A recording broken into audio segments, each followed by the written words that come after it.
Gracias, señor Gavín. Por el Grupo Parlamentario Euskal Herria Bildu tiene la palabra el señor Matute García de Jalón.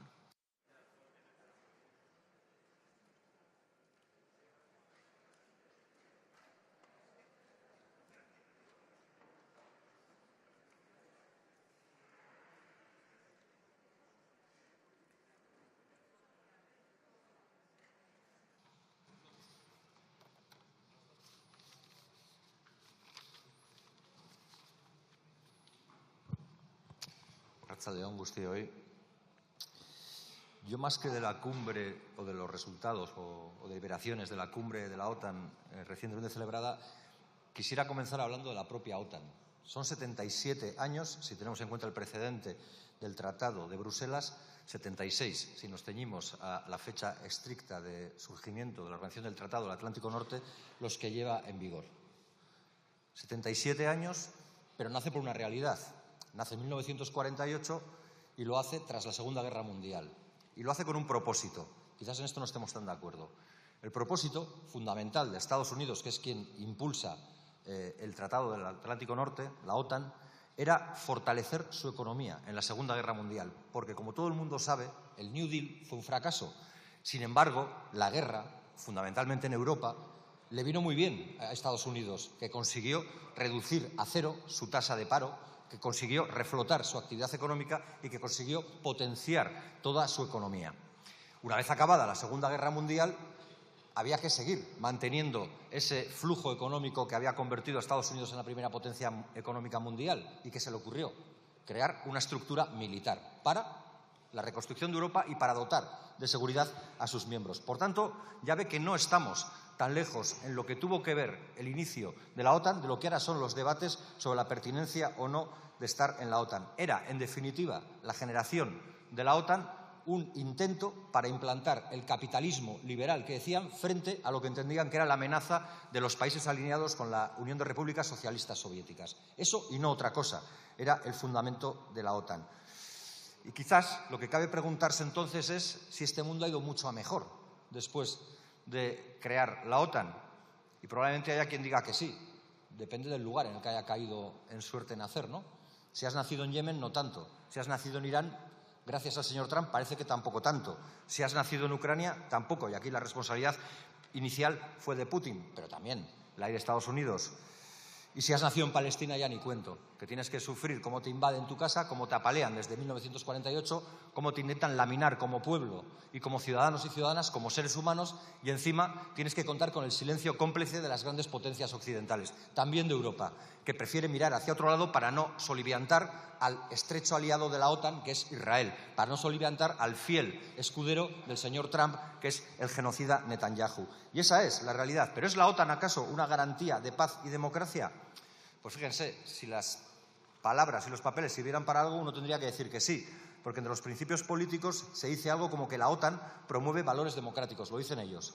Entre los militares dicen la OTAN tiene un compromiso de resolución pacífica de controversias. La OTAN, resolución pacífica de controversias. ¿Qué pensarán los supervivientes de Kosovo o de Serbia cuando en el 1999 bombardearon con uranio empobrecido los aviones de la OTAN a la población? Eso es la resolución de controversias por vía pacífica.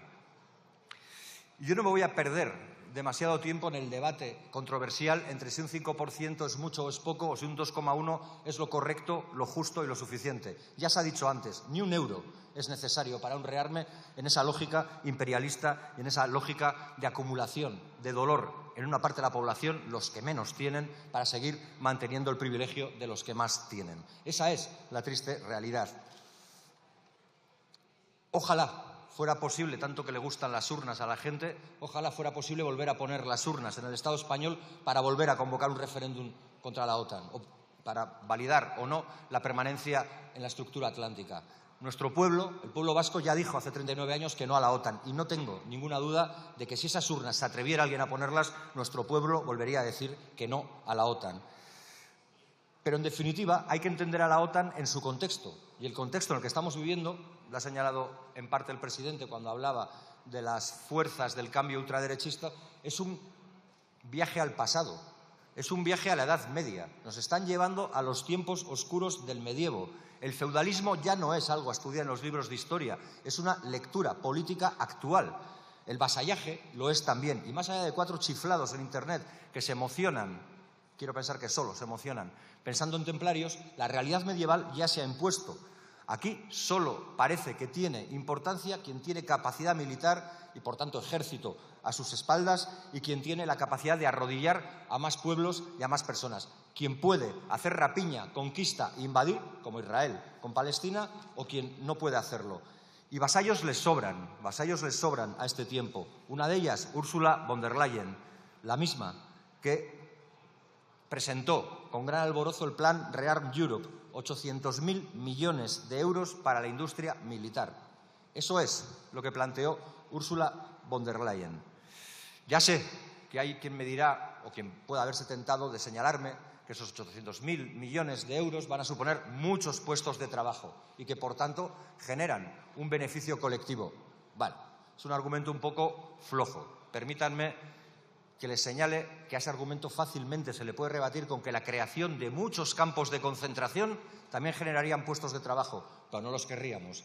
También podría señalarle que la construcción del macrocementerio nuclear más grande del planeta en suelo español generaría muchos puestos de trabajo, pero seguramente tampoco lo queremos. Pues por esa misma razón no hace falta que nos tenten con el caramelo de los puestos de trabajo si lo que quieren es colarnos una lógica de industria militar. Y como digo, si hay vasallos, y Rute, ya se ha hablado de él, no tengo mucho más que añadir, todo esto tiene un director de orquesta, tiene un monarca plutócrata con aires de bufón, pero sin ninguna valía, como sí tienen o tenían los bufones en el medievo. Y este es el señor Trump, el mismo que ha dicho aquello de que es terrible lo que hace España. No lo voy a permitir, que pague el doble en un acuerdo comercial. Habrá que esperar a ver qué decide en sus delirios el señor Trump.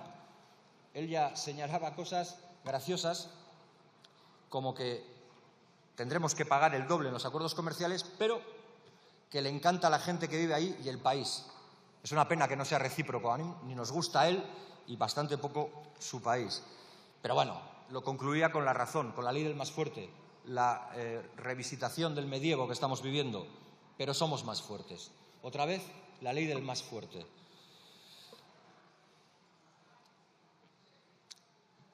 También se dice, y se ha señalado, en torno a lo de los porcentajes, si el 5 o el 2,1, que el esfuerzo que tendría que hacer el Estado español, caso de someterse a ese 5%, sería de 300.000 millones de euros. Creo haber leído por ahí.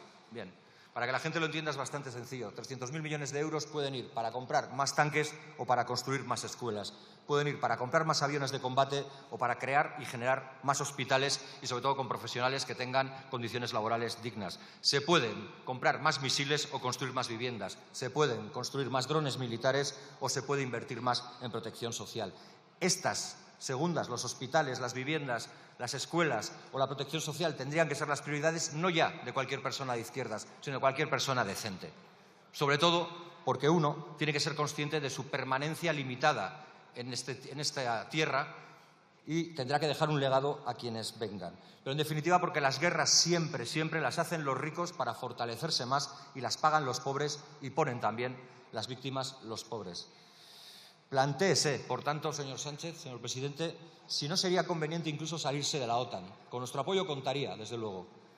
Igual eso es lo que habría que plantearse, salirse de la OTAN. Porque también sé que hay quien me dirá, bueno, pero es que salirse de la OTAN puede generar un riesgo mayor para la población del Estado español. Lo dudo. No más riesgo que seguir en ella. Fíjense en algo que dice el propio acuerdo del Tratado del Atlántico Norte, el principio de defensa colectiva. Invocando al principio de defensa colectiva, dicen algo así como: un ataque contra uno es un ataque contra todos. Bien, pues en justa reciprocidad entenderá que quien se sienta atacado pensará que un ataque de uno es un ataque de todos. Y si es un ataque de todos, ninguno estaremos ajenos a esa posibilidad de riesgo. Y, por tanto, permanecer en la OTAN no parece que sea la garantía de nada. Y termino ya con el tema de la cooperación, con lo que tiene que ver con la conferencia de Sevilla. Dos cosas. Yo no conocía el dato de que en el lugar donde se celebró esa Convención de Naciones Unidas había estado Santos Cerdán o había ocurrido no sé qué cosa con Santos Cerdán. Bueno, parecería una broma de mal gusto. Desde luego no tanta como invitar a un expresidente del Gobierno de tu propio partido, al señor Mariano Rajoy, al Congreso, darle la palabra para que hable y colgarle una tarjeta con el nombre o el sobrenombre de M. Rajoy. Eso sí es tener mala leche, eso sí es tener mala leche. Pero bueno, cierto coracejo también, cierto coracejo también que les reconozco. Y otra cuestión, porque ahí no voy a perder nada más que una frase, para las gentes de Vox. Lo dije en una ocasión y lo vuelvo a repetir ahora. Hay más dignidad, mucha más dignidad, en cualquier persona que se juega la vida cruzando el mar en un cayuco que en cualquiera de los diputados de la extrema derecha de este hemiciclo. Y finalizo ya, y me ajusto al tiempo, con una cuestión. Lo que hay que garantizar es los derechos de todas las personas en todos los lugares. Eso es lo que dice el PNUD, el Plan de las Naciones Unidas para el Desarrollo, que España también ha firmado en 1994 y que exige que no se vaya por las vías militares, sino por el desarrollo integral, que se garantice de seguridad a las personas, de seguridad alimentaria, de seguridad en su vida, de seguridad personal, de seguridad en el empleo, de todas las seguridades que hacen que las vidas sean dignas. Eso no es compatible con un Trump que, primero, quiere cerrar la oficina de cooperación. Segundo, le pide a otros que inviertan el 5% mientras él solo invierte el 3,5%. Y finalizo. Sé que a alguien le puede extrañar que yo hable de los derechos para todas las personas en todos los lugares, que desprenda un cierto aire internacionalista, pero sorpréndanse, se puede ser independentista, se puede ser soberanista y se puede ser internacionalista. Y esto no me lo he inventado yo, esto ya lo decía James Connolly, un socialista irlandés, hace ya un siglo. Él decía que la causa obrera es la causa de Irlanda y que en justa reciprocidad la causa de Irlanda es la causa obrera. Besterik ez, mila esker.